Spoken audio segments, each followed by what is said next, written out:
Good afternoon, everyone. On behalf of Education for All and our partners, Pagia, Oxford Bookstore, and Red Panda, I would like to welcome you all to the Christmas Carnival 2020. We have a very exciting program for you this afternoon where you will hear some wonderful stories, followed by a fun quiz and Christmas workshop, which will be conducted by our brilliant authors present today, who will be introduced to you shortly. Before we start, I would like to introduce you to our moderator for today, Ms. Vidhi Bhargava, publisher of Red Panda, the newly launched children's imprint of Westland Publications, and she's also the chief copy editor at Westland. Ms. Vidhi started her career in publishing with Scholastic India, but went on to journalism where she worked with Hindustan Times for over 8 years. She wrote on various lifestyle where she worked with lifestyle issues, especially food and travel, but was known most for her food reviews in HT Cafe Mumbai. She, however, returned to her passion, creating books for children, and joined Scholastic and finally Westland. She has edited several award winning books and hopes to create many more with Red Panda. Before I hand over to Ms. Vidhi, I request all the children to keep their videos on and to help keep the background noise to a minimum. I request you all to mute your microphone when you are not speaking. Now over to you, Vidhi. Hi. Hello, children. Hello, everyone. And wish you a very happy belated Merry Christmas. I hope you enjoyed Christmas, but the Christmas spirit is on, and so is our fervor for the holiday season. And we hope to have this exciting carnival where you're going to have a lot of fun. And since I'm guessing all of you love reading books, so what better than to have some authors talking about what they know the best, that is writing and stories and lots more. So let's begin today, the evening, with a little story by Khairunisa. Hi, Khairunisa. Hello, hi. Lovely to see you, Vidhi. Same here. And let me tell you a little about Khairunisa. Khairunisa is an award winning writer of children's fiction, and she's the author of the hilarious Butterfinger series. She teaches literature to college students, and her love for the language is more than evident in her writing. Her books for children, The Lizard of Oz and Other Stories, is a collection of delightful animal stories. She also writes regularly for both children and adults and has been published in several anthologies. Khairunissa's book for adults, Tongue in Cheek, The Funny Side of Life, is already a big bestseller. And Khairunissa lives in Tiruvananthapuram with her family, and she loves writing, as we all know. So, welcome, Khairunissa. And please tell us about this newest book of yours, The Crocodile Who Ate Butter Chicken. Now, I would like to know about this funny crocodile, imagine eating butter chicken and all that. So, please tell us a little about the book and then a Yes. story. All right. Okay. So thank you very much, Vidhi, for your warm words of welcome and introduction. And all you lovely children, hello, good evening. So lovely to meet you at the fag end of 2020. I think very soon, I can tell you that probably we will meet next year. It sounds like a long time away, but actually just a few days. So now, Vidhi, this is my latest book. As you know, you're my editor and you approved of the book. So No, that's how we have I it in believe in the book. print. The crocodile, beg your pardon? I believe in the book. What did you say? I You said, believe in the book. yeah, Yes. Yes. And I also believe in the book. So that makes two of us, and I hope many more. absolutely. So that is the title of the book is The Crocodile Who Ate Butter Chicken for Breakfast and Other Stories. You can see this crocodile. It's got chicken in his hand, if you can call it that. And there are 20 animal stories in this collection. Every story has been illustrated there's one picture for every story, and that has been illustrated by Meenakshi Iyer. Very nice illustrations we have, and she's done the cover too. So yeah, I'm sure you want to know why this crocodile is eating butter chicken. Well, nobody knows, but this crocodile alone knows that he loves butter chicken. It's because there is this boy who wants a pet crocodile. Imagine a pet crocodile. You probably would think of a dog as a pet, a cat as a pet, maybe a squirrel as a pet, some birds as pets, a rabbit maybe, fish.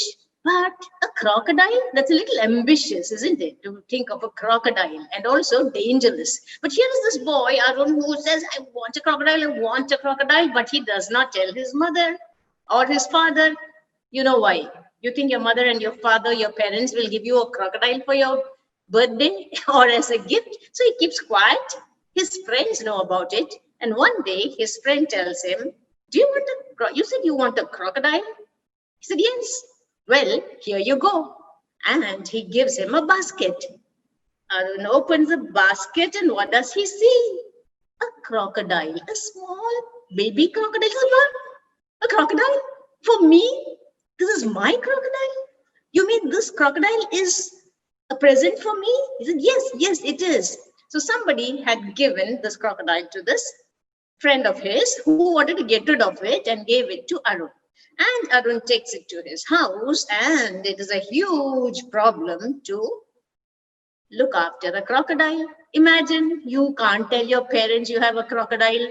How do you look after a crocodile? Where do you keep the crocodile? What does the crocodile eat? What will the crocodile do? So all these practical difficulties are troubling Arun, but he takes it to his house. He hides it under his bed in the basket, tells his mother, from today, I am going to clean my room. His mother has always been telling him, keep your room clean, clean your room, sweep the room, rid the room of cobwebs. And he says, from today, I'm going to do that. His mother says, wonderful, my son is turning over a new leaf. Why does he do that? He does not want his mother inside the room. And he hides the crocodile under the bed and hides food at every mealtime. The first day, he has some butter chicken for dinner, which he hides inside his shirt. And next morning, when he gives it to the crocodile just eats it, gobbles it, and slurps. The crocodile thinks, wow, this is wonderful. What is this? I would like more of this. And you find Arun realizing, oh goodness, this crocodile is a butter chicken devouring crocodile.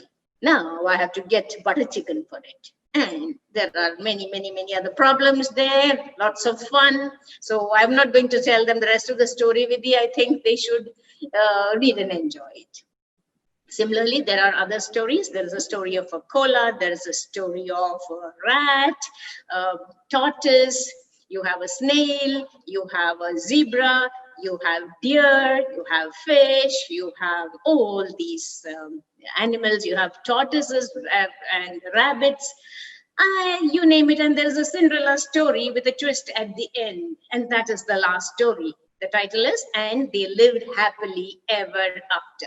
But the story I'm going to tell you today, because it's Christmas time and it is fun time and it's a time to enjoy ourselves, a lot of fun, I thought I will tell you the story which is titled The Absent-Minded Professor. All right, The Absent-Minded Professor.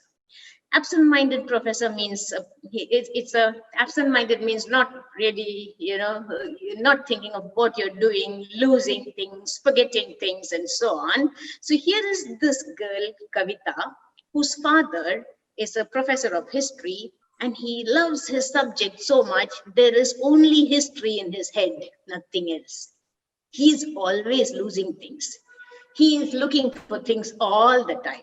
And what does he lose most? What does he misplace most often? His glasses, all right? His glasses. And Kavita calls this, so he calls his daughter my third pair of eyes because she finds things for him. And whenever he loses something, he will look for his third pair of eyes and his third pair of hands, his daughter, who has been finding these things for him from the time she was 2 years old. Now she's 9 years old and she thinks it's a game. She calls this the Glassic Lost and Found game. So the first time her father asked her, where are my glasses? Where are my glasses? Where are my glasses? Where are my glasses? So she said, they are in your hand. And then he looks, oh, they are in my hand. She can't believe that somebody can really have a pair of glasses in the hand and ask, where are my glasses? Where are my glasses?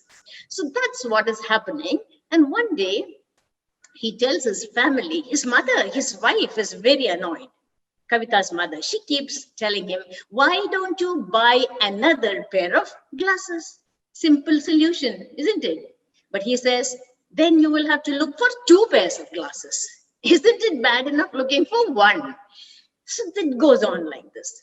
So one day, he tells his daughter and his wife, look, we have to go to Bangalore. I have to present a paper at a big conference. So his wife is very happy. Kavita is very happy because Kavita's aunt, her mother's sister, stays in Bangalore. So then he says, she asks her father and her mother asks her husband, can we stay in my sister's house? He says, yes, we can. But where are my glasses? I can't find my glasses. Where are his glasses? They are there. So she tells him, they are there on top of your head. And like my mother's sunglasses, what is this then? You are always losing your glasses. And they go to Bangalore, all right? So they go to Bangalore on Friday evening. They have a wonderful dinner. Next morning, they arrange a sightseeing trip they meaning Kavita's aunt and uncle have arranged a sightseeing trip for the family. But Kavita's father, whose name is Professor Shekhar, says, no, I'm not coming. I'll stay home. I have to prepare for my evening's conference. You go. So they said, they get ready. Kavita's aunt tells Professor Shekhar, see, don't forget to have your lunch. Your lunch is in the fridge. She told, like telling a small child, your lunch is in the fridge. Take it out. Heat it in the microwave. That is the fridge. This is the microwave. So you should eat it. He says, okay. He's not even listening to her. And she also tells him, don't keep any window open. This is why there are monkeys here. He says, monkeys? I love monkeys. Wonderful creatures. I enjoy looking at monkeys. I would like to be friends with a monkey. So she looks at him. Are you mad? You don't know about these monkeys. They are terrible. You think they're no trouble? Just you wait. Please don't open the windows. By then, he is already thinking of his work. And he says, all right, you go. He practically pushes them out of the room and closes the door. And these people go sightseeing. They come back in the evening, open the door, and what do they find? The whole house is upside down. Books are lying all over the place. The sitting room, the cushions are everywhere. And Professor Shekhar is walking up and down. Where are they? Where are they? Where are they? He's walking up and down, looking under a cushion, pushing chairs. So they ask, it's like a cyclone has come into the house and swept everything away. They ask, what happened? My glasses. I can't find my glasses. I can't see a thing without my glasses. And at 6 o'clock, I have to go for my conference. What will I do without my glasses? So his wife tells him, didn't I tell you to buy another pair? Kavita says, Ma, please don't start that now. Let us look for the glasses.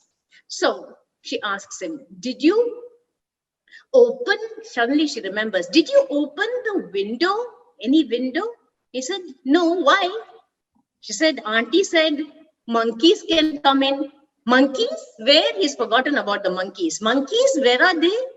He says, no, forget about it. You didn't open the windows, all right. And the whole family goes everywhere to look for the glasses. So Kavita first goes to the room and she opens the window, wondering if he has kept the glasses on the window ledge. Nothing there. Then she goes to the kitchen. She even opens the fridge. She looks everywhere in the cupboards there, no glasses. She leaves the room. She goes to his room, her father's room, whereas the others are all in different rooms looking for the glasses. Imagine the whole family all over the house. Where are the glasses? Where are the glasses? Looking under, looking over, looking beside, looking, pushing, opening, closing. And finally, what happens? Just when Kavita is opening the cupboard of her father's room, they hear a huge crash. It seemed to come from the kitchen. So everybody runs to the place where the sound came from, the huge sound, bang, crash. And what do they see? What they see is this. There is a monkey standing near the fridge like this and looking at them. A big monkey, almost as tall as Kavita. All of them, Kavita and her father say, a monkey! They are happy. The other two, monkey! And they go hide. They're so frightened of the monkey.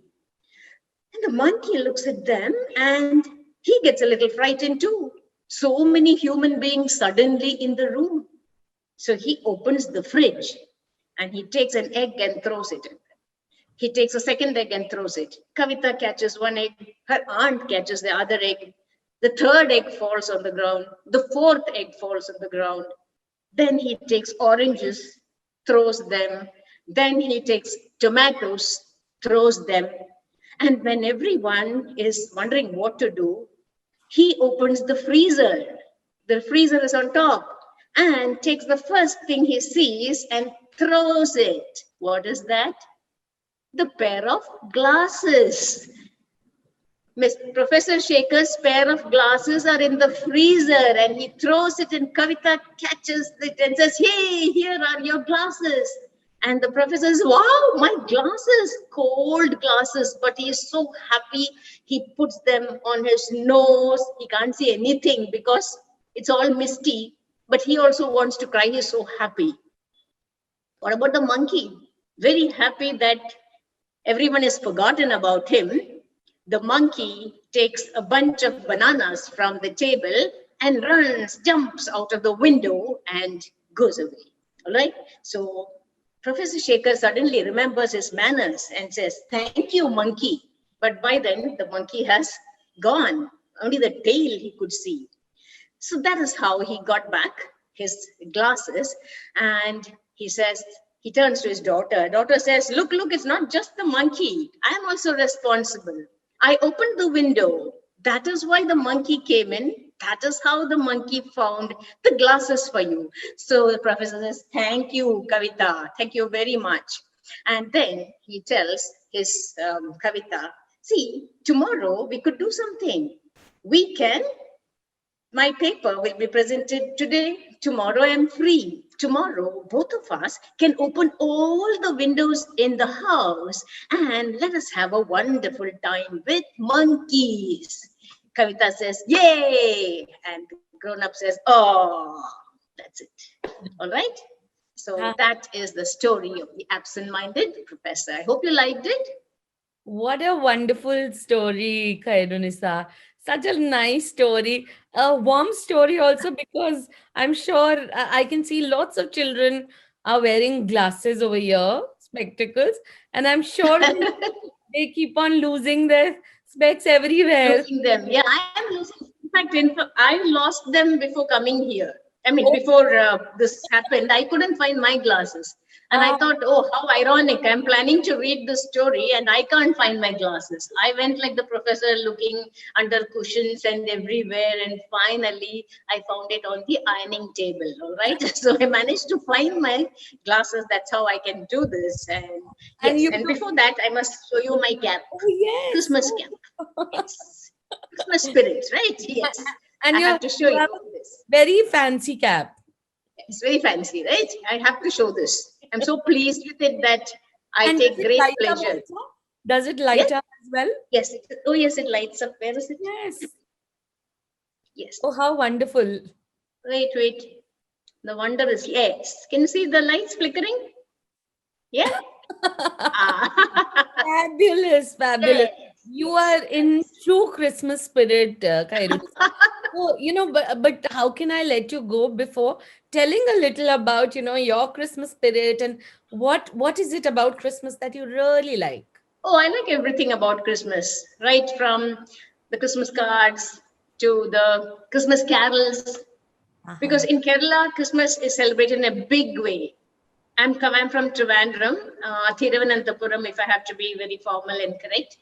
And everybody, it is celebrated, not this year, of course. This year is, it's a very unusual year, unique year.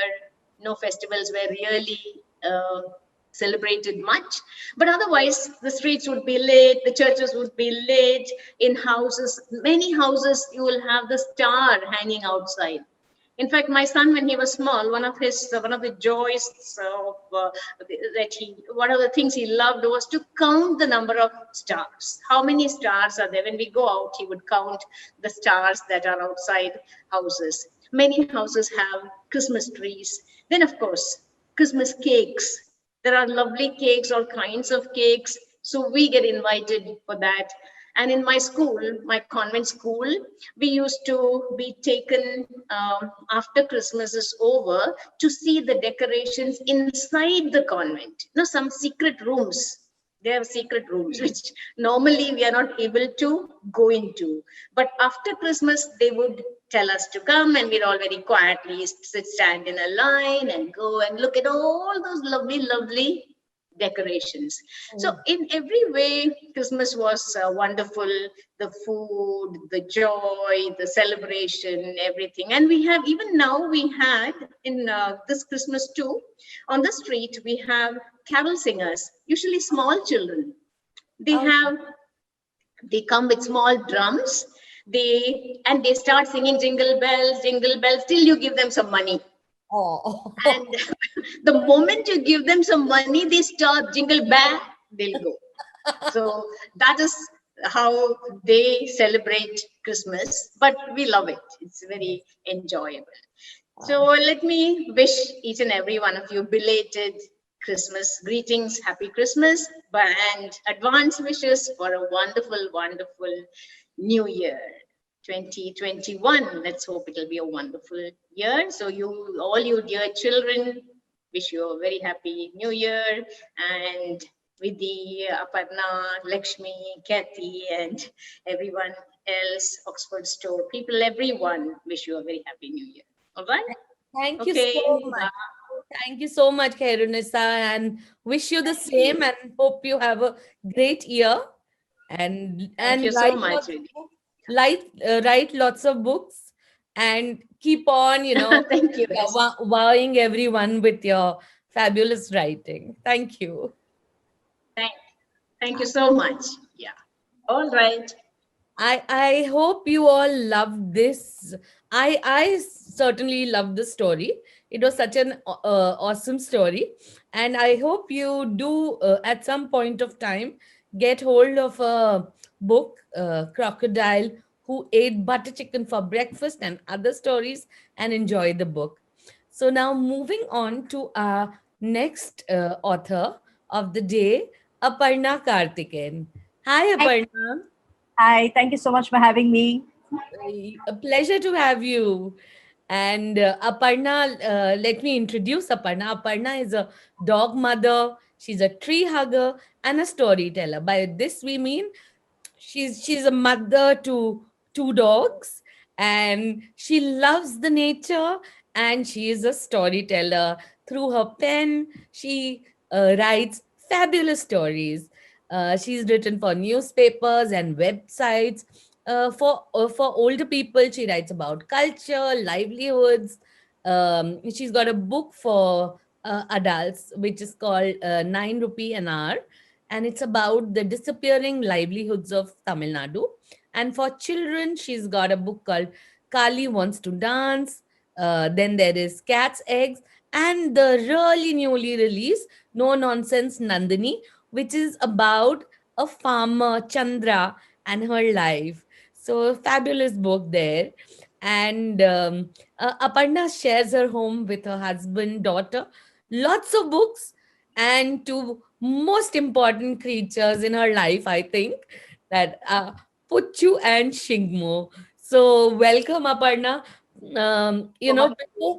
Before we talk about Puchu and Shigmo, because having edited the book, I feel very close to Puchu and Shigmo myself. I've never met them, but do show them the book and Yeah. Puchu. Yeah. So these are my two dogs. The black and white one is Puchu, and the brown fellow here, this is Shingmo. Puchu is about 4 years old, and Shingmo is about 2.5. And both of them are from Bombay. The two dogs were rescued from there, one from the gutter and one from the garbage. That's a little bit about their history. And we are delighted to have them with us. They've just changed our life, with all their kindness. They've taught us so much, empathy, how to love unconditionally in a way that only animals can. So I think we've been very, very lucky to share our house with these two, phenomenal creatures. And the most important thing is they introduced us to a world outside, which is really the world of stray dogs. And we got to know them quite intimately thanks to these two in our daily morning walks in the beach of Bombay. We now live in a different city, which is Chennai on the other coast. We're making new friends, and mornings are once again a lot of fun, a lot of doggy time. So yeah, that's about the dog Yeah. aspect of our And life. and do tell us about the book as well. So Woof was written basically, to share this thing that dogs are not like, a refrigerator or a television or a car. It's not a status symbol. It's not a brand that we have to buy. Any dog is a wonderful dog, and the indies that are outside are capable of giving so much love. They are community dogs. They bring, so much security to our common spaces, and a lot of everyday people look after them. I think, if one wants to have a pet, it's a great idea, especially for children, to go to a rescue shelter or something like that and bring a pet. The idea of writing the book, which, Vidhi, I think, very wonderfully believed in, was basically to showcase that, indie dogs have this phenomenal character, intelligence, kindness, spirit, and they are such personalities. The whole idea was to showcase them through Wolf. And, try and tell the story that's inspired from real life. I actually met every single dog that is there in the book. They're all real dogs in Bombay. And, at some point, I'd really want to go back and meet all of them, though we have some wonderful friends looking after them. And we had this fantastic illustrator, Sagar Kolvankar, who's got like the quirks of all the dogs, the spirit of the beach in Bombay, all of it, this is, of course, our family. We actually went on a vacation like this. It was quite goofy and, a lot of fun. I think Sagar managed to get all the dogs and, their spirit. Thug right now is having some medication in Bombay. He's having some health issues. Coconut is having some health issues. So all these dogs actually exist. And you can understand a little bit about the secret life of the stray dogs when you read this book. They're not just sleeping the whole day. They're not just lumps, by the side of the street. They're dogs with personalities. Why don't you show them that illustration with all of them? I know, maybe Ah, all of you yes. can't see it very clearly, but let's see Yeah. see how This lovely is it is. Yeah, this is the page which I think Vidhi conceptualized with, a little bit about each of the dogs. It tells you their names, and I think, it even gives away a little bit about the personalities, isn't it, Vidhi? Yes. I mean, the way Puchu sits and the way, Shingmo is like such a clown and all of that. So I think, this is absolutely my favorite page in the book, along with Shingmo's map of the beach, which I also adore. How This lovely. map, by the way, is a true to life map of the beach.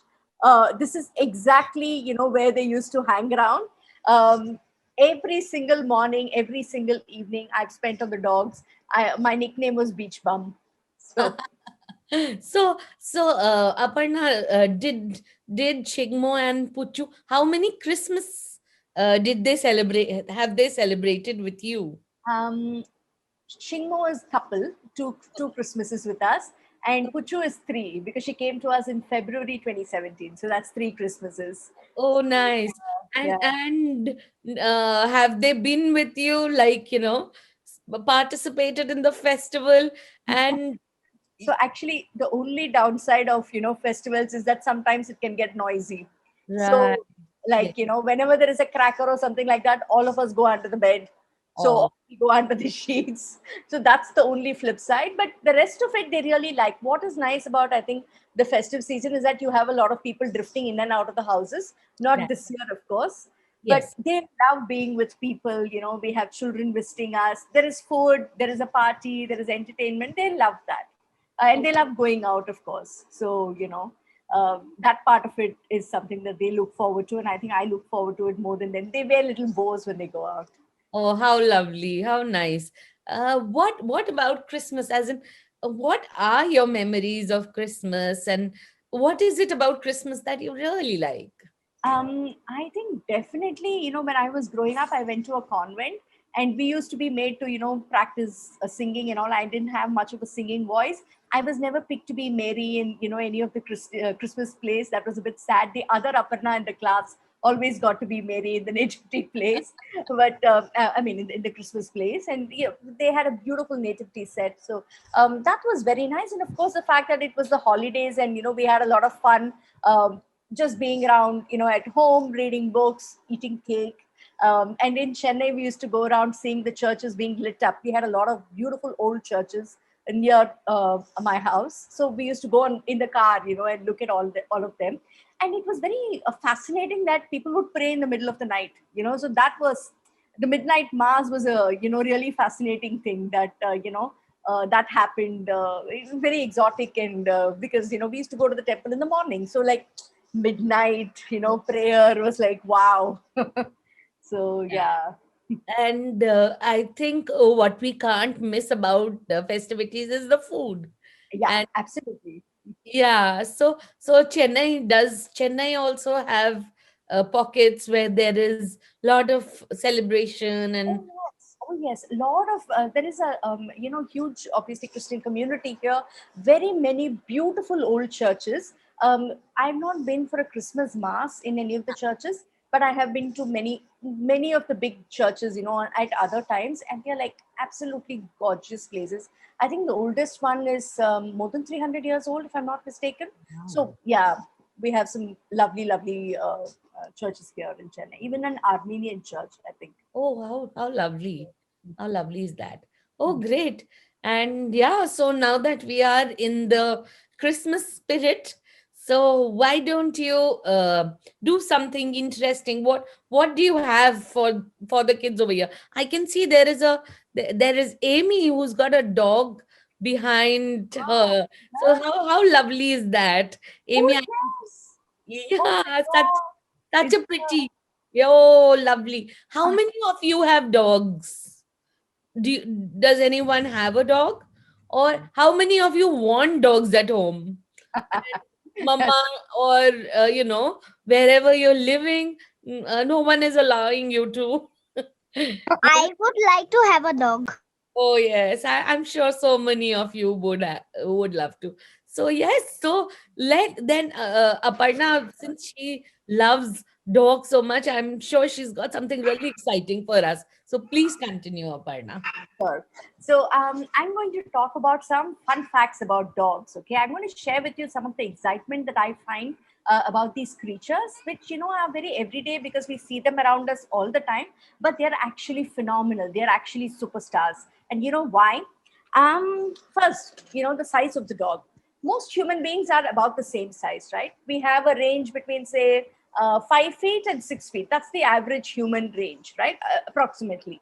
The size, the shape, the color, there is a little bit of diversity. But if you look at dogs, you have some that travel in a handbag that are this small, which are like chihuahuas, and you have some which are as big as a calf, as big as a donkey. I mean, you have this absolutely phenomenal range, which is not found in any other animal in the animal kingdom. So dogs are super special that way. Not just are they super special, they have superpowers. You know what? One of them is they are super smellers. You and I have about 5 million olfactory receptors in our nose, so we can smell, reasonably well. Dogs have 200 million. That basically means that, they are like so many, they can smell so many times more better than us. So apparently we mix, 1 spoon of sugar in hot water. We can smell the sweetness. A dog can smell it if you mix it in a swimming pool. That's how fancy their nose is. The other really fancy bit about them is how fast they can run. I'm sure you've seen dogs run, but one special breed of dog, the Greyhound, can go as fast as a car, 70 kilometers. That's the speed of the Greyhound. And the ears, you know what's so fancy about dogs? You and I can't shake our ears, right? I mean, we can do this, but we can't shake it involuntarily. But a dog can. It can not just move the ears, it can move each ear independently of the other. So it can go all the way up, it can go back, it can go down, it can go sideways, it can do all kinds of things because they have 18 muscles just for their ears. That's how smart they are. They can also move their tails. Again, that's something that we cannot do. And it's very sad that we don't have a tail to move. Yes. So that's, a little bit just to start you off about, some great facts about dogs. You can always go up, Google, read it. There are some brilliant books out there. I'm sure you'll find some wonderful things, and maybe you'll find a little bit in book also about the specialities of the dog. I have a little quiz, Vidhi. Do you think we can start with that? Absolutely. So we want all of you, and if you can switch on your cameras, it will be even better. So we can know, and just you'll have to type your answers in the chat box, and yeah, so it's going to be an exciting quiz, and we'd like to have all the cameras on. Let's get started. Aparna. Okay. So the question number 1. Which part of the dog is unique, like our fingerprint? There are 3 options for this: paws, eyes, and nose. Which part of the dog is unique, like our fingerprint? And option 1 is paws, option 2 is eyes, and option 3 is nose. And we already have the right answer from Abraham S. Nitin. Congratulations, you got nose. That's the right answer. I Now, I really thought it would be paws, like our fingerprints. right, isn't it? It's so cool that their nose is their superpower. Yeah. Oh yes, of course. The nose is the superpower. Yes. Yeah. Okay. Great. So, how many spots does a Dalmatian pup have when it is born? And there are 3 options for this. Option number 1, 101. Option number 2, 23 and a half. Option number 3, 0. How many spots does a Dalmatian have? Oh my God, Abraham S. Nitin got this one too right. He got 0. All of them have got it right. All of them, fantastic. I thought this was a hard question, Vidhi. This is terrible. I thought it would be 101 from the 101 Dalmatians. Dalmatians, yeah. Third question. Who among these animals is closest to the dogs? Option 1, jackal. Option 2, wolf. Option 3, fox. Oh, there, they got this also right. Super smart kids. Wolf, yes. And all of them have got it right. Amazing. Oh. So, how do dogs understand the world? By smelling, touching, or asking? How do dogs understand the world? By smelling? Oh, yes, there, Akshaya. Got it right again. Yeah, she got Them. it. Amazing. Great. Such a cool bunch of kids we Yeah, have. really cool. Very, very cool. Yeah. Next one. What must you never give a dog? Ice cream, biscuit, or chocolate? Ah, there. He got it. Okay, Adil has got it Chocolate right. is the right answer. Oh, Yeah. good. So the Okay. next one Abhi is said it's ice cream, but the rest have all said chocolate. chocolate. And which is Yeah. absolutely right. Yeah. But I actually, why is it not ice cream? As in, I'm wondering, are they allowed to have ice cream? So the vet recommends ice cream, plain vanilla ice cream when they're unwell. So when they Ah, will not eat anything else, or when they've had a surgery or something like that, they're allowed a scoop of vanilla ice cream. I mean, obviously, like in moderation. Like okay. when my dogs had their surgery, when they just came out of anesthesia, that was the first food that they had. Oh, wow. It doesn't make them throw up or whatever. I mean, it goes against our idea of logic, right? I mean, we wouldn't come out of anesthesia and have ice cream, but that's But what they recommend. Yeah, for okay, dogs to have, and it works. So ice cream is not taboo, but chocolate apparently can affect their kidneys and kidneys. because I of the think. Yeah. cocoa, I guess. Yeah. Yes. Yeah. So that is completely a no-no to for dogs. Mm, okay, cool. So the next one is, how many teeth do adult dogs have? You and I have 32. Do they have 36, 28, or 42? How many teeth do adult dogs have? Oh, 42. There, they got that. They got that too. Oh, How cool is that? this one is going to be easy. This bunch will get this in no time. Dogs in cold climate have this: lots of fur, bushy tail, enormous ears. What do dogs in cold climate have? Oh, their fur. Yes. Which dog breed does not bark? Answers are Alaskan Malamute, a Corgi, or Basenji. Which dog breed does not bark?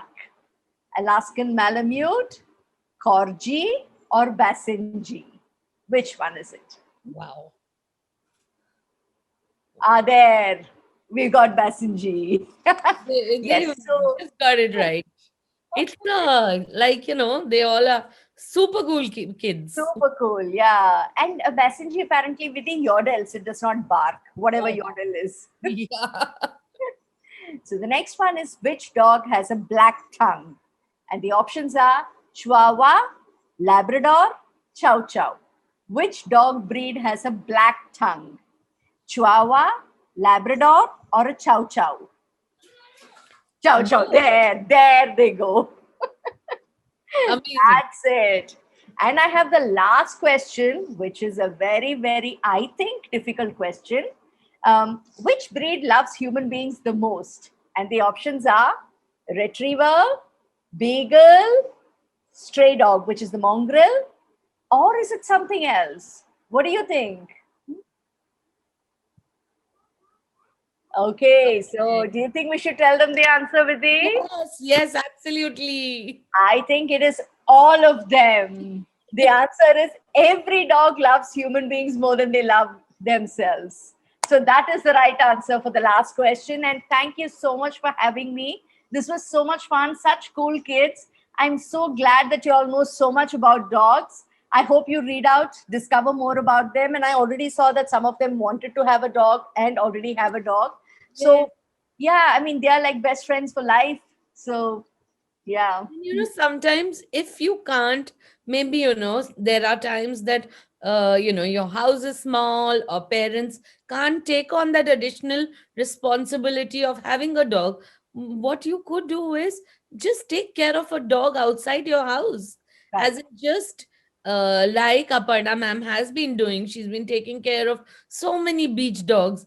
And it's just because it's so nice to think about someone who's not us, as in beyond ourselves.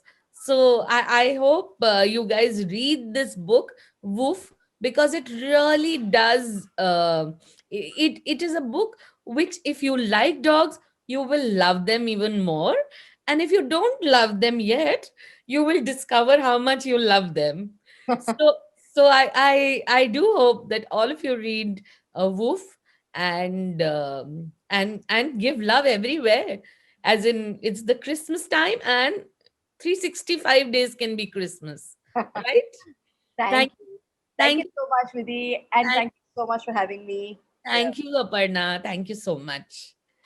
Okay, so now I think it's time to go across several oceans and travel to America, where our next author, Lakshmi Iyer, is. So while we are all, it's evening here. Good morning, Lakshmi. It's early Good morning. evening, everybody. It's early morning for you. Yes. Yeah. Okay. So, Yeah. so Mhm. you had your coffee and are you refreshed? Absolutely. Much better than yesterday. Ah, how lovely is that? And it's holiday time in. Okay, first let me introduce them to Lakshmi. Lakshmi Iyer is a banking professional in the daytime.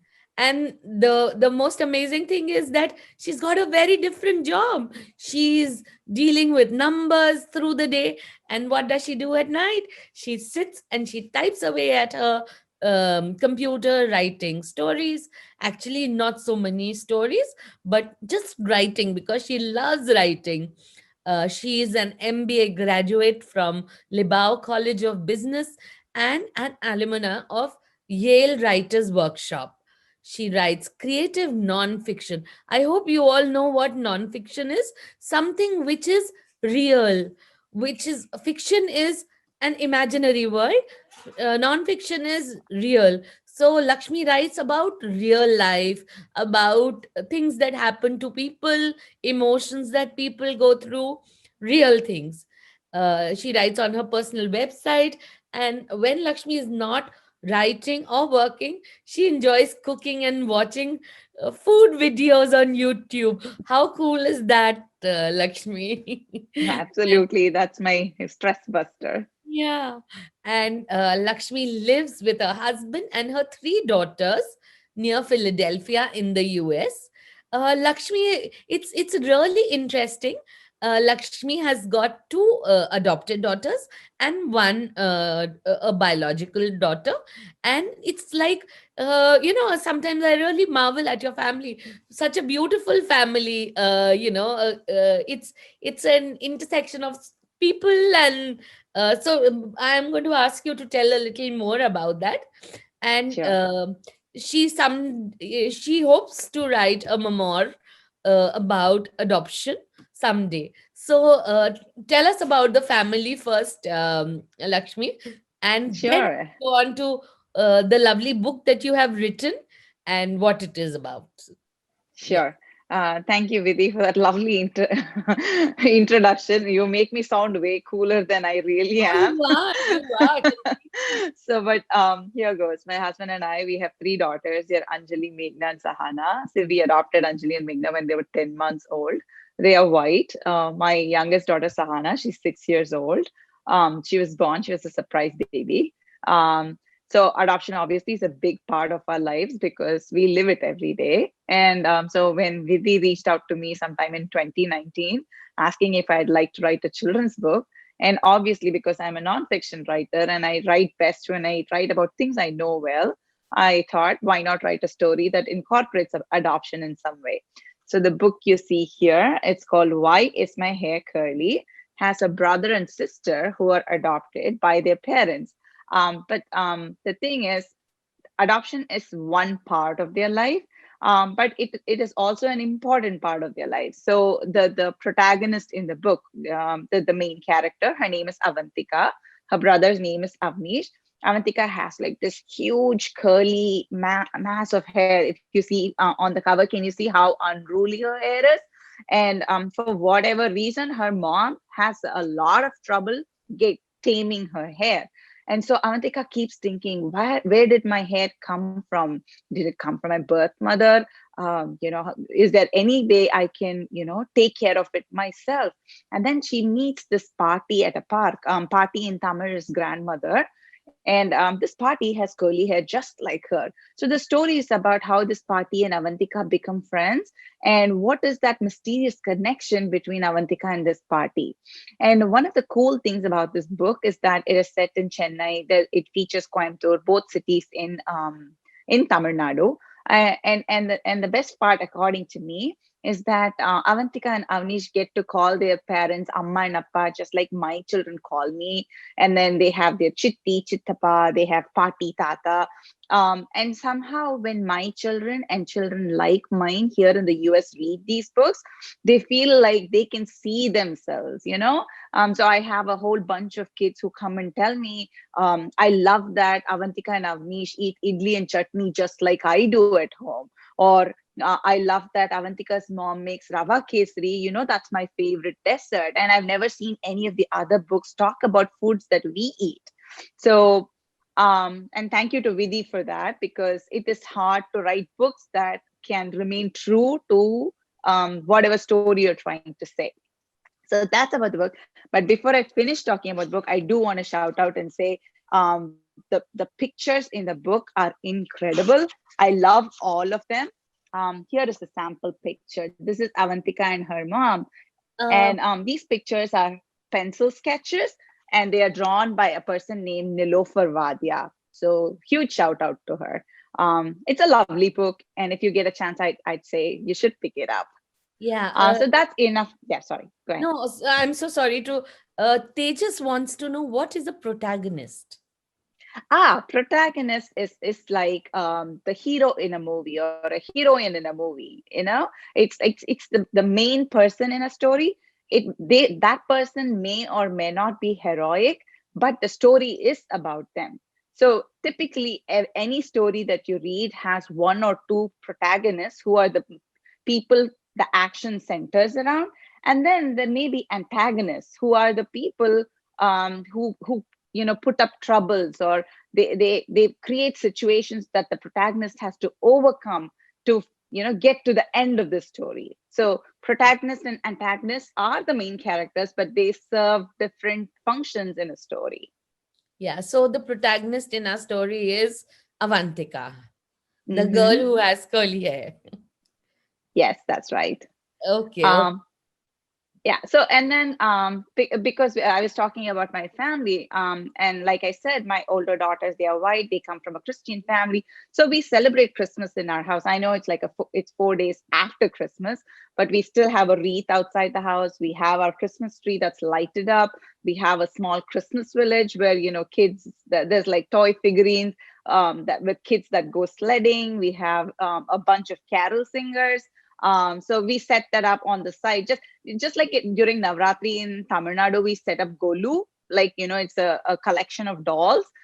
So similarly for Christmas, we do the Christmas village on one side. We put up the nativity set, which depicts the birth of Jesus Christ. So it has like Mary, Joseph, baby Jesus, and then because he was born in a manger. So you have animals, and then you have the three magi who bring gifts. So you have three figures carrying gifts. So it's a beautiful way of remembering what Christmas is about. Then, of course, because you live in the US, you kind of incorporate the local traditions. Santa Claus is big in our house. So we have stockings that hang from the mantle. A mantle is a piece of wood that's above the fireplace, and you hang like red color stockings. And we have 6 stockings in our house because we are 6 of us, me, my 3 children, my husband, and my mother. And each of the stockings have our names on it. So we hang it from the mantle, and then we also play a game called Elf on the Shelf.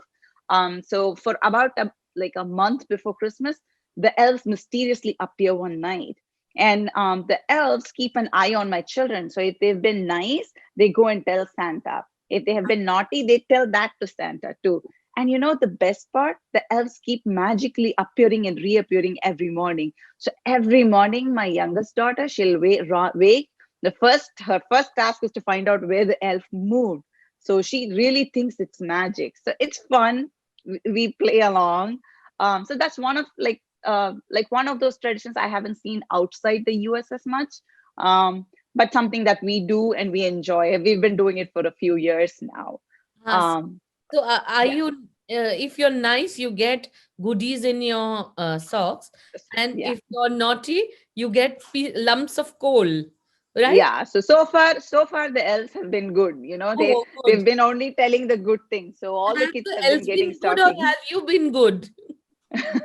Good question, right? So I think in this case, the elf has been good Oh, about going and telling Santa only the good things. So yeah, so we do that. Can I switch over to the presentation? So do we yes, have no, time no, for no. that? We'll just talk. We'll just talk a minute about the Mm-hmm. Christmas celebrations. So, US is pretty magical. So this year, did we have? Were there carol singers and all this year as well? Actually, we haven't seen carol singers in this part of the country. Somehow, I think it seems to be restricted to schools and probably the church, which we haven't been to yet.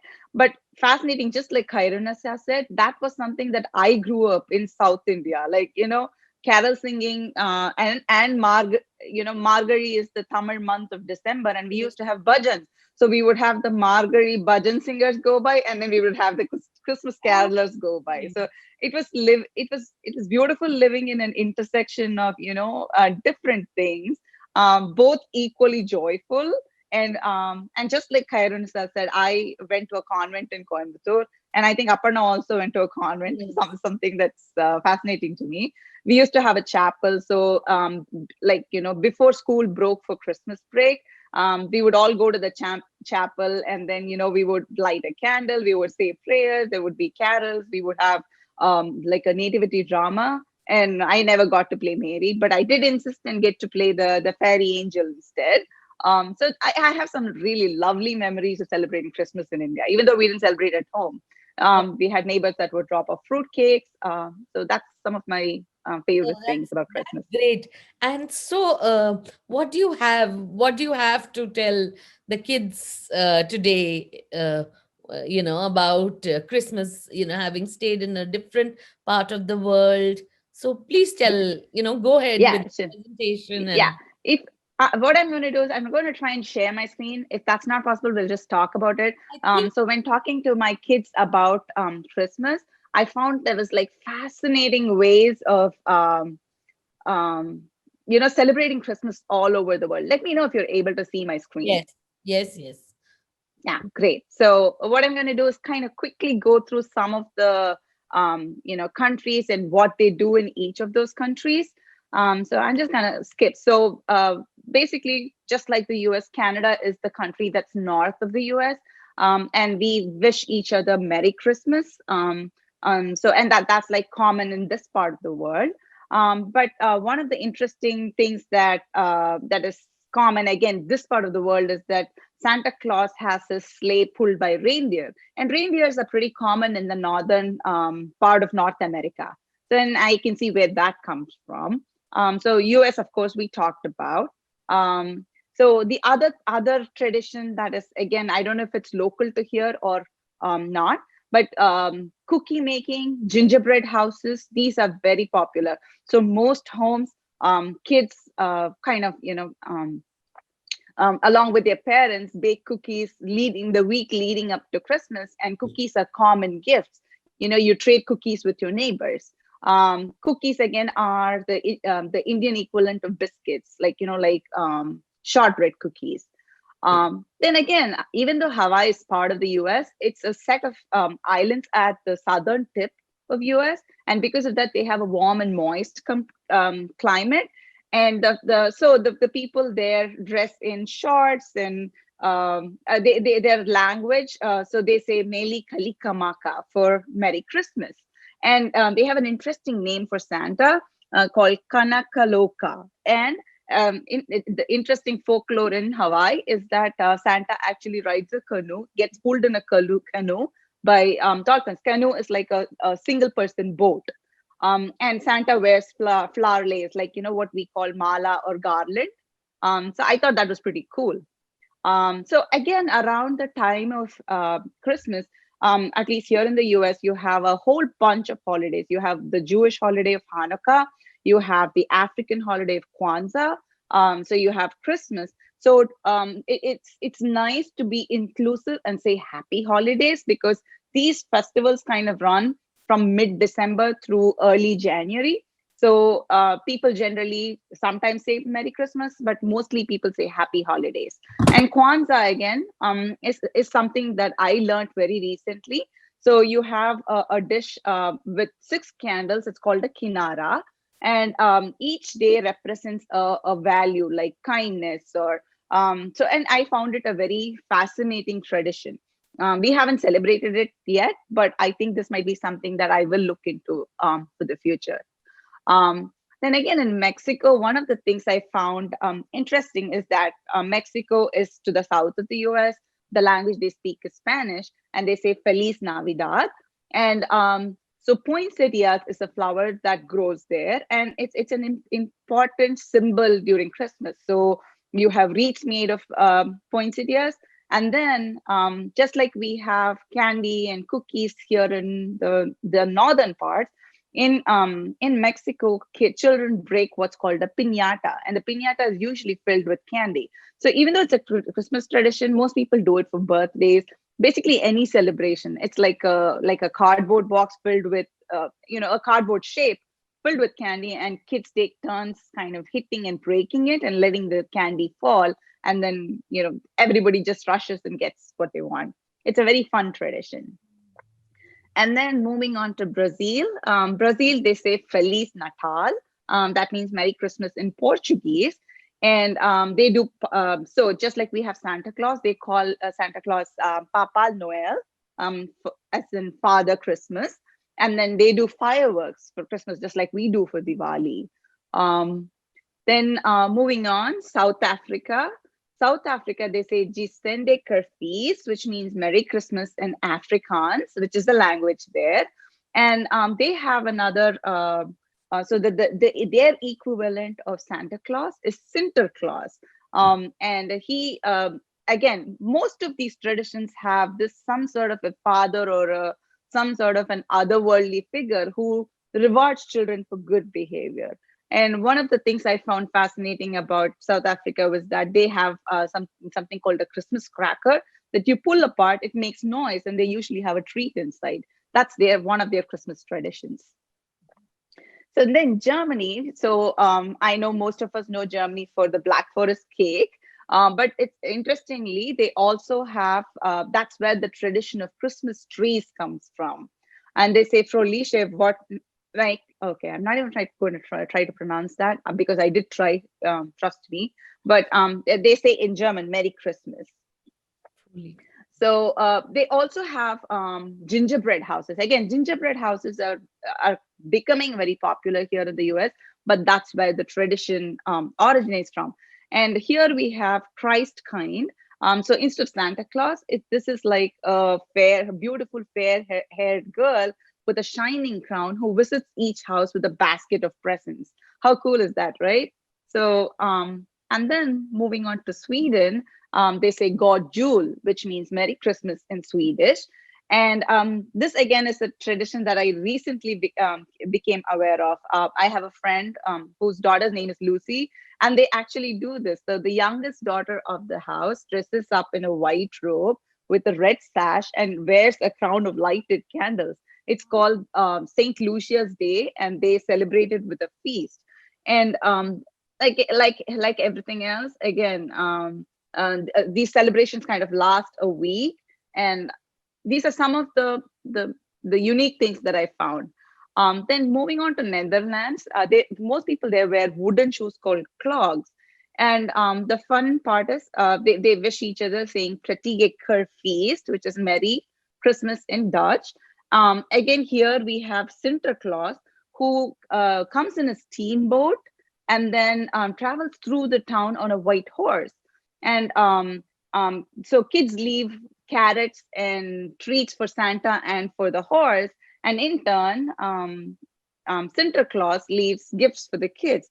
And they also have this tradition of, decorating the tree with donuts and other sweet treats, which I found interesting. I don't think it'll last long in my house because they'll probably eat it up. Leaving something for Santa Claus as well. It is so, Yeah. it's because Christmas is about giving. Yes, actually we do that. We do cookies and milk. Yes. And carrots for reindeer. And 1 year we had like oatmeal mixed with sprinkles, and we had a white Christmas. We had snow outside, so we put it out in the snow, and it was sparkling. It was beautiful, actually. Oh, lovely. I know. So France, again, most of it is similar, but they say Joyeux Noël, which means Merry Christmas. And the interesting tradition here is that in southern France, a Yule log is burned in people's homes from Christmas Eve until New Year's Day. And they also make a cake, a traditional Yule log shaped cake called Bûcher de Noël, which means Christmas log. And Santa Claus here is called Père Noël. Père is father. So it's like, you see how these traditions change, right? But the essence is the same. You have this, benevolent figure that leaves gifts, and then there's like a lot of importance on food, a lot of importance on sharing and gift giving, which I think seems to be like a common theme across the world, no matter which part of the world you live in, and no matter which holiday you celebrate. So we do a lot of these things for Diwali in India too. We exchange mithai, we do fireworks, we wear new clothes. So except we don't have Santa, but like our parents and grandparents give us money sometimes. So I find it really interesting. So and then Italy, they say Buon Natale, and I found this the most interesting, because here in Italy, the focus is on the nativity scene, which is truly celebrating the birth of Christ at Christmas. And most homes will feature a nativity crib in their home. And there is an Epiphany night, which is January 6th. Presents are delivered by a witch called Befana, who rides on a broomstick. And children put out stockings up by the fireplace for Befana to fill. So we saw, like, in another country where we had this, Germany, where we had Christkind, who was a lady, who would leave gifts. Now we have a witch leaving gifts, and she rides a broomstick. So I thought that was pretty interesting. England, of course, we all know, but they say Happy Christmas, and I for the longest time thought Merry Christmas was universal. But turns out they say Happy Christmas, and that's what's very common there. And again in England, so we use stockings here in the US, but they use stockings or pillowcases, and I can see why pillowcases probably hold more gifts. So, and then I'll wrap up with Australia. Australia, again, because it's in the southern hemisphere, it's summer when it's Christmas there, and they say Merry Christmas. And they do, have reindeer. And then, legend has it that when Santa gets to Australia, he lets his reindeer rest and uses 6 white kangaroos instead. He also changes into shorts, and they basically, all the traditions are molded towards a warmer weather. And before I wrap up, I also want to say that there are some places in the world where Christmas is celebrated on January 7th. And there are some places where they say Christ was born in April. So I think it'll make for an interesting project, trying to find out, how legends shape what we celebrate today. Right. Thank How you for wonderful. being. This was Yeah. really a very, very enlightening presentation. I really didn't know about so many of these traditions, and it's very, very interesting. Yeah, me neither. Until I, figured out the presentation part, I was blown by how, like, Thailand, they have these 5-pointed stars like we do in India. And I believe some of those traditions are common across the Southeast nations. So Right. So thank you so much, Lakshmi, and you've got a busy day ahead of you. yeah. So hope you have a great day, and thank you so much for all this treasure trove of information. Thanks. You're welcome. And thank you to all the kids for listening quietly. I've never seen a much, well-behaved set of kids. And Thank you all. I think someone has a question, and Tejas has a question. And more than well behaved, I really, what is really heartening is they all are so involved in it, and they want to hear, which is wonderful. Tejas, please go ahead and ask your question. Yeah, so Saint Lucia's Day is like, I believe that was Netherlands. So it's a week-long celebration starting with Saint Lucia's Day, leading up to Christmas. And I think there is a story about Saint Lucia being why she was sainted. And it was the youngest daughter in the family, but I'll have to go back and read up the legend behind it. But so they have a day honoring the youngest child in the house, and lots of children are named Lucy after Saint Lucia. So Lovely. Yeah, I hope you got your answer, Tejas. And thank you, Lakshmi. And, welcome. and wish you a very, very happy new year. Yeah, Happy New Year to all of you. Thank you. Thank you, Vidhi, and thank you to the organizers for having me. I had fun doing this. Yes, thank you. Okay, so I guess we are coming to the end of the carnival, and we'll end with a little craft thing. Since you guys are not ready with the craft, so never mind. I am going to show you what we can do, and you can do it anytime yourself. So, what we are going to do is we are going to use very simple things. What is this? You all know, don't you? Ice cream sticks. You'll Summer is going to come soon, and I hope things are going to be better. You're going to have lots of orange bars and cola bars and all those. And when you're eating your ice creams, you can keep these little sticks. Maybe I'm going to show you what I made a little Christmas ornament with these. I made this. This is a little Christmas ornament. I will tell you how to make this as well, because since we are not doing it step by step, it's easier for me to tell you. So what I had earlier done in this is I've just taken 4 sticks and stuck them all like this. I took each stick. Let me just do it for you. But also tell you, there are so many things that you can do with these sticks. All you have to do is you need a little bit of fevicol, your craft glue, and it is so easy. They all stick together fairly easy, right? I've already done a Christmas tree, like I showed you. Let me try and make a star for you. And what you basically have to do is you can get plain these craft sticks or ice cream sticks. You just have to paint them and stick them together like this to make a Christmas ornament. You can place a photograph at the back and trim the photograph. You can place it here, trim the photograph so that it's there, and you can hang it with something on your Christmas tree. Like I did this. I just placed it on my Christmas tree. This I will tell you how to make a star. You can, in fact, actually, you can make any shape, any size with it. And there are such fun things that you can do with Christmas sticks.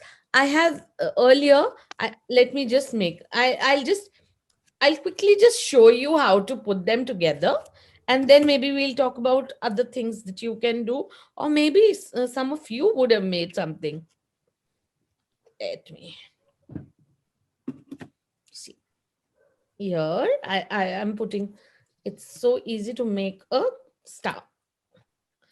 Hot glue, if you've got hot glue gun at home, it's even easier. It becomes easier to make it. Else, fevicol, I'm sure any adhesive we all have at home, so it's easier. All we need in this is 6 sticks.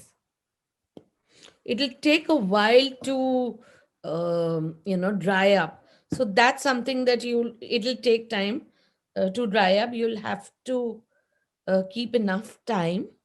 Firstly, when you paint, then you should let them dry out easily and then make, else they may not stick too well together. I'm just showing you. I've got a little drippy situation here.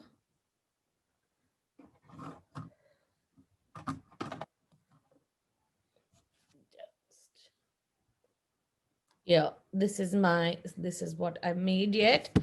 I'm just applying.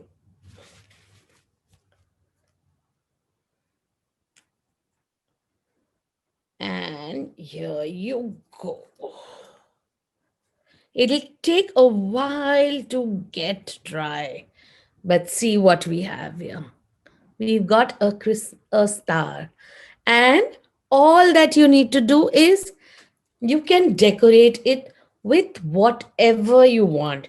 You can decorate it with stars. Let me show you some stars, and maybe we can put some stickers and stars on it. You can use glitter. You can use anything that you have. What I have over here, I've got these stickers, and I'm going to stick some of them. It's a little,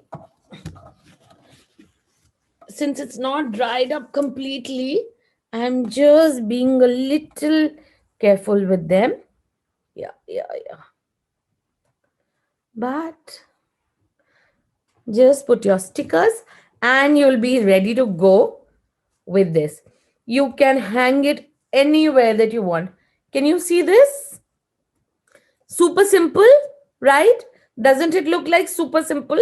Maybe we can make one like a star at the top of it. To be more creative, you can put photographs inside it. It's a very good way to put photographs.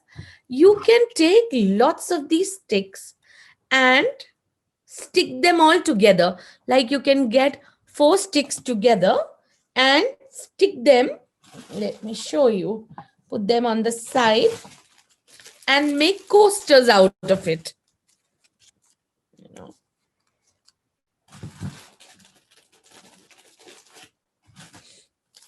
Yeah, like this. You take 3 sticks, color them in different colors, put a little paper at the back, and stick them together. To decorate, you can use this, you can use glitter. Just a second, let me show you another thing that I made. I also, see, this is what I've made. So what we did is we just took lots of these sticks and we painted them different colors. We drew different, see, can you see this? We drew different patterns on this. And if I would have just used it like this, it would have been a simple coaster. I put this on this and it became like a photo frame. So there are simple things that you can do with craft stick and create a really cool Christmas ornament, a star, a Christmas tree, a little square, a simple thing like a square. How do you do that? Take trees and put 4, and then again you can put anything in the middle and create anything. So simple things like ice cream sticks are a great thing to decorate your Christmas tree, and I hope you'll be able to do it at some point of time, right? Have you all ever used Christmas tree? Someone wants to, Devraj Mehta wants to show a Christmas craft. Sure, Devraj, do show it. And have you ever used Christmas ice cream sticks and created something before? I hope you'll do it now. Yeah, I don't have sticks in front of me. I have the ice cream sticks in my in the shop, so I cannot get from the shop. But I have made this bottle. Sure. How lovely. This is, oh, very nice. Very nice. And Ve- other is this. Oh, wow. You draw so well. You paint Thank you. so you paint so well. Great. So And I have a light. What happened? Yeah. oh, Yeah. you have I a have light inside. How Yeah. how lovely is that? Light. Amazing, amazing. Do you all decorate your trees? Did did you all make small trees or something, decorate them for Yes, Christmas? ma'am. Yes, ma'am. Okay. So did you go and buy everything, or did you make things on your own? I made things on my own. Very good. That is so wonderful. So I hope we are not going into an elaborate thing, because again it's taking a while to dry. But if you want, I could. Yeah, it's taking a while because it's a little complicated design. But do try this at home, and do try the Christmas tree, which is even more simple. Just triangle, one little stick, and lots of stickers on it. Right? Okay. So with this, I think we'll end our Christmas carnival session. I hope you all enjoyed this little 1.5 hours that we spent together. How was as in I'm sure you're taking back lots of things about Christmas traditions, about dogs. There was a story, and hope you have a great year ahead. Thank you so much. Happy New Year to all of you.